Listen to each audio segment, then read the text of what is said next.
Boy, have I got some excitement in store for you. I have very carefully made a graph. We're going to plot CO2 using Al Gore's data points obtained from the Vostok ice cores.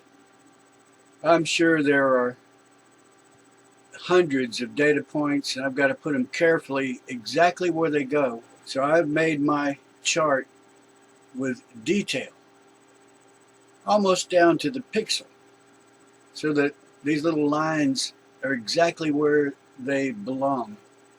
When I plot a point on this graph, it's probably going to take a while because there's probably hundreds of data points, and I don't do numbers well. We will finally see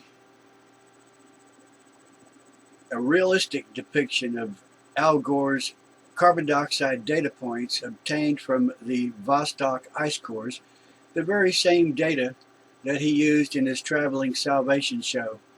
And he blew his data up on a huge screen. It must have been 50 feet tall, 300 feet wide.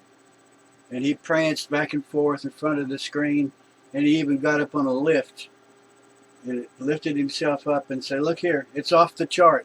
Look here, CO2 is off the chart." Well, if you draw a chart properly, your data is contained in the chart.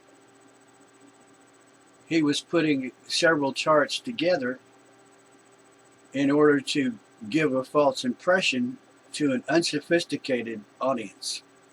No offense.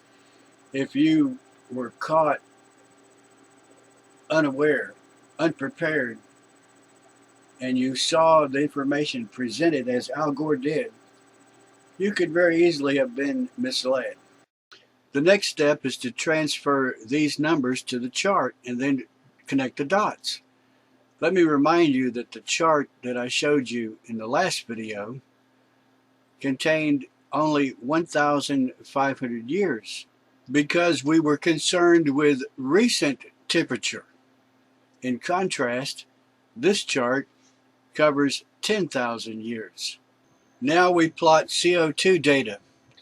I'm going to put a bunch of red dots all over the graph. We already know from recent data since 1980 that CO2 is approaching 400. It's been somewhere between 350 and 400. Let's see how the red dots from the Vostok chart connect with this. Well, the first thing that jumps out at me is there's only 6 data points, and there is a 2,000-year gap. Oh man, I just don't get it. We have thousands of CO2 readings since 1980, thousands from all over the world, showing that CO2 has mysteriously gone up from 350 to 380, pushing 400.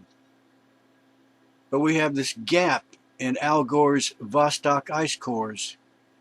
I wonder what would cause the recent rise in CO2. What was happening during this gap? What was going on during this 2,000-year gap in the record? I wonder what could explain the recent rise in CO2.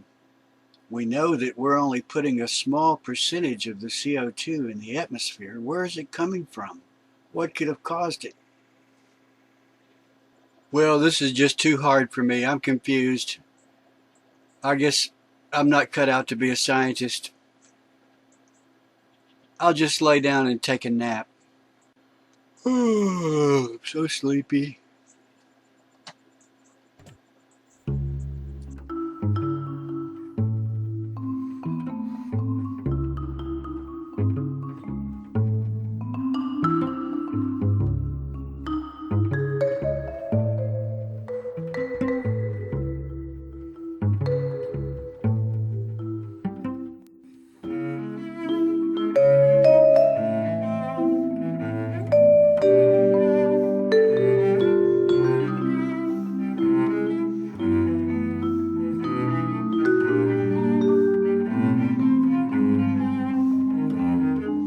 mind if I talk in my sleep?